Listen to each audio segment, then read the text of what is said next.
Holland Real chorlovidan keyin Citydan ketishga qaror qildi. Norvegiya milliy terma jamoasi va Manchester City klubi hujumchisi Erling Haaland 2027-yil yozda klubni tark etish niyatida ekanligini xabar qilinmoqda. Bu haqida El National nashri ma'lumot berdi. Manbaning ta'kidlashicha, futbolchi o'zi agentidan yangi jamoaga o'tish bo'yicha ish boshlashini so'ragan. Ehtimoliy manzil sifatida Madridning Real klubi tilga olinmoqda. Transfermarkt portali Haalandning bozor qiymatini 200 million yevro atrofida baholamoqda. Eslatib o'tamiz, Erling Haaland Manchester City safida jami 198 ta o'yin o'tkazgan. U shu vaqt ichida 162 ta gol urgan va jamoadoshlariga 30 marta golli pas yo'llagan.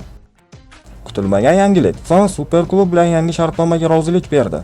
O'zbekiston milliy terma jamoasi markaziy himoyachi Abduqodir Husanov o'zi to'p surayotgan Manchester City klubi bilan yangi shartnoma bo'yicha kelishuvga erishdi. The Athletic nashri xabariga ko'ra, yangi shartnoma 2031-yilgacha amal qiladi. 22 yoshli o'zbekistonlik futbolchi o'tgan mavsumning birinchi yarmida jamoaning eng zaif nuqtasi hisoblangan 10 qanot himoyasida ishonchli o'yin namoyish etdi. Chempionatning ikkinchi yarmida esa asosiy markaziy himoyachilar Ruben Dias va Joshko Gvardiol jarohat olgandan so'ng himoyani boshqarish mas'uliyatini o'z zimmasiga oldi. Husanov qisqa vaqt ichida jamoasining asosiy futbolchilaridan biriga aylandi. Qishda Manchester Cityga kelib qo'shilgan Mark Gehi bilan birgalikda Angliya Premier Ligasining eng kuchli himoya juftliklaridan birini tashkil qildi. Mavsum yakunida Manchester City rahbariyati futbolchining o'sishini yangi shartnoma bilan mukofotlash haqida xabarlar chiqqan edi. Biroq bu masala 2026-yilga Jahon chempionatidan keyinga qoldirilgandi. Husanovning amaldagi shartnomasi 2029-yil 30-iyunga qadar amal qiladi. Endilikda esa uni yana 2 yilga uzaytirish, ya'ni 2031-yilgacha davom ettirish rejalashtirilgan.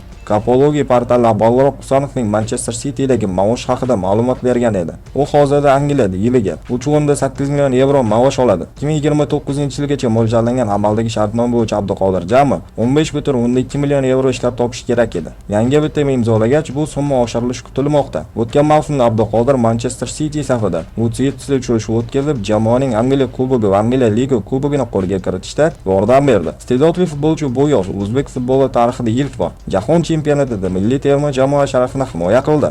Eslatib o'tamiz, 22-iyul kuni Manchester City yarim himoyachisi Phil Foden bilan shartnomani 2030-yilgacha uzaytirdi. Kelishuvda uni yana bir mavsum uzaytirish imkoniyati ham mavjud. Yaqin kunlarda klub belgiyalik hujumkor futbolchi Jeremy Doku bilan ham 2031-yilgacha mo'ljallangan yangi shartnoma imzolashi kutilmoqda.